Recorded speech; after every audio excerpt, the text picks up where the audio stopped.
Bab 1539, Mileye.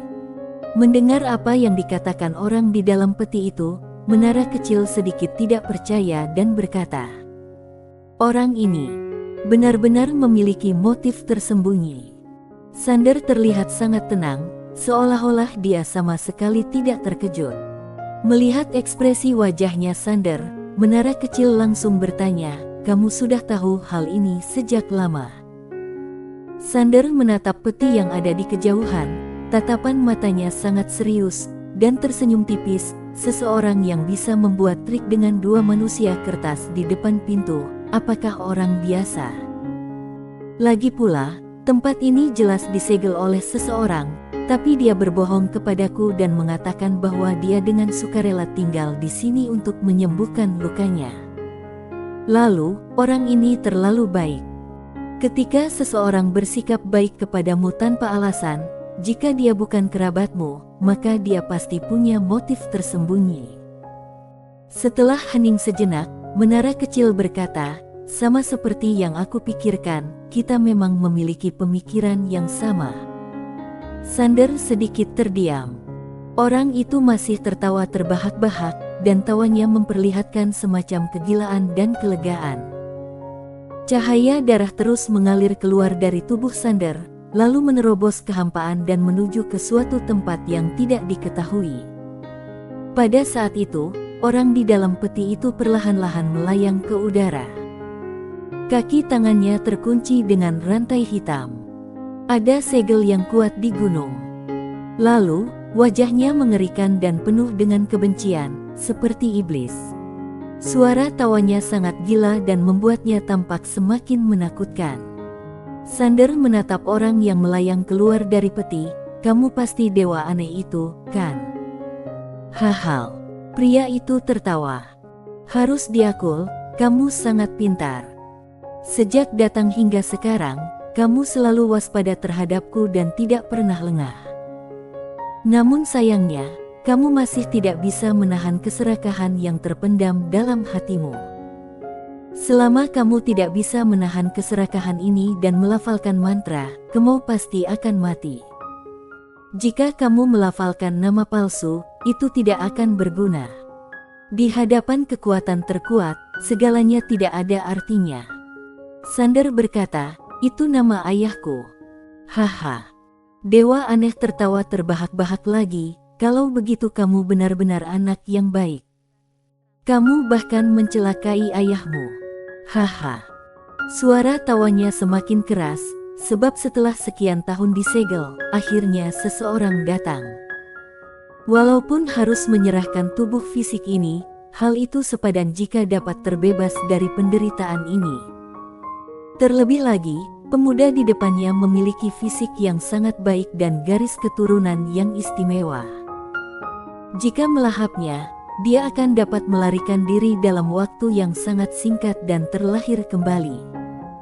Harus diakui, langit benar-benar membantunya.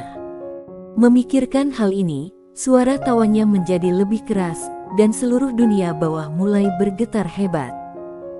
Namun tak lama kemudian, alisnya berkerut, dan dia mendongakkan kepala, melihat pilar darah yang memecah kehampaan itu muncul di langit berbintang yang tidak diketahui, dan di langit berbintang yang tidak diketahui itu, berdiri seorang pria berbaju putih.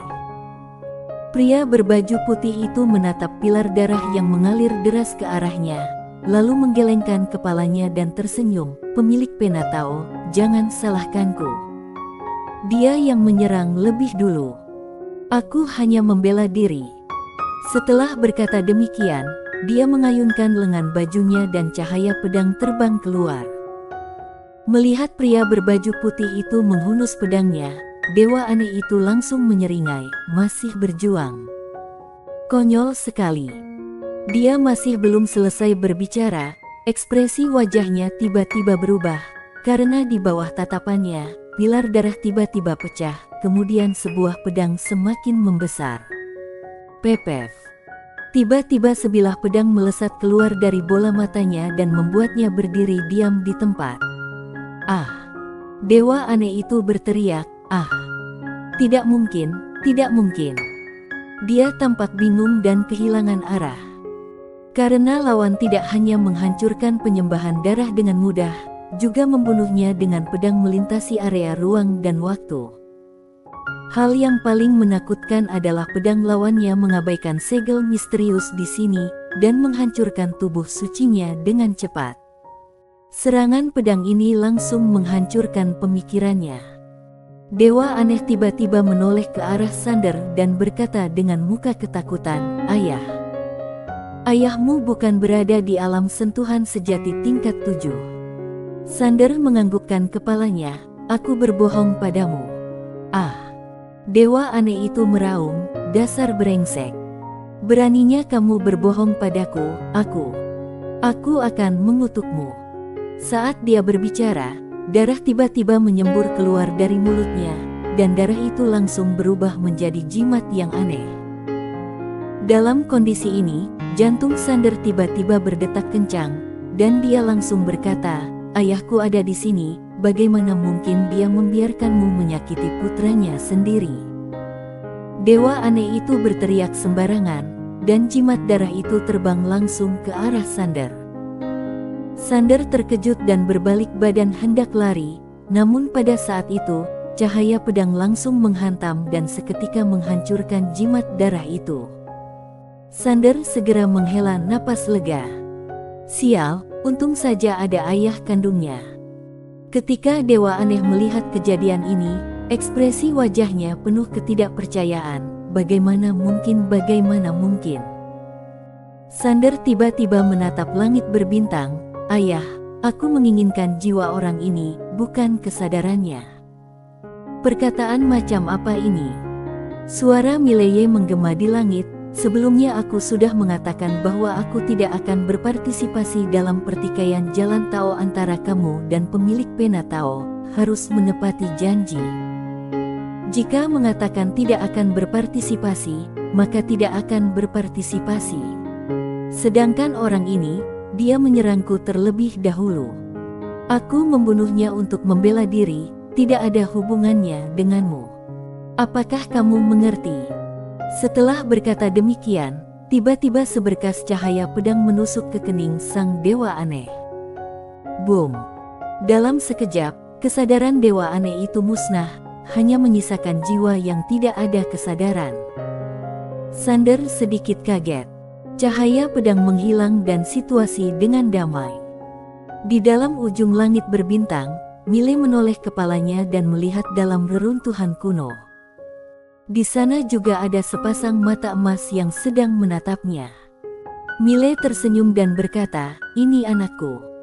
Dia sedang berdebat dengan seseorang di jalan Tao dan datang ke tempatmu. Jika dia menyinggungmu, tolong didik dia. Sebagai seorang ayah, aku tidak akan pernah ikut campur. Bahkan jika dia dipukuli sampai mati, aku tidak akan pernah ikut campur." "Serius?" Mata emas itu berkata, "Tidak perlu sampai begitu." Mile tersenyum dan berkata, "Jangan memihak padanya. Pemilik pena Tao juga tidak buruk. Baiklah, singkatnya, aku tidak akan pernah ikut campur dalam urusan mereka. Kamu bisa tenang saja." Setelah berkata, dia berbalik badan dan menghilang. Mata emas sedikit kaget. Bagian dalam istana bawah tanah. Setelah melihat ayahnya menghilang, Sander segera berjalan mendekati jiwa Dewa Aneh dan tertawa. Untuk menyempurnakan boneka arwah, sebenarnya membutuhkan jiwa yang kuat. Semakin kuat jiwa dan semakin mendalam, semakin tinggi batas atas boneka arwah yang disempurnakan. Bila tidak ada jiwa yang kuat, maka yang dapat dilakukan hanyalah memurnikan boneka arwah palsu yang dapat menakuti orang tetapi tidak mempunyai daya tempur. Jika ada jiwa yang kuat, efektivitas tempur boneka arwah yang disempurnakan akan jauh lebih kuat. Sander tidak pergi, tetapi merentangkan telapak tangannya, dan cincin penyimpanan yang keluar dari tubuh Dewa Aneh itu terbang ke tangannya. Ketika Sander melihat cincin penyimpanan ini, hatinya merasa senang. Karena dengan kekuatan ayahnya, cincin penyimpanan itu tidak akan mampu menahan satu serangan pedang.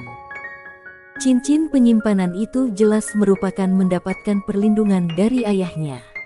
Ayah paling mengerti isi hatinya. Sander membuka cincin penyimpanan itu, dan setelah beberapa saat, dia tertawa terbahak-bahak. Semua harta dewa aneh ini ada di dalam cincin penyimpanan itu.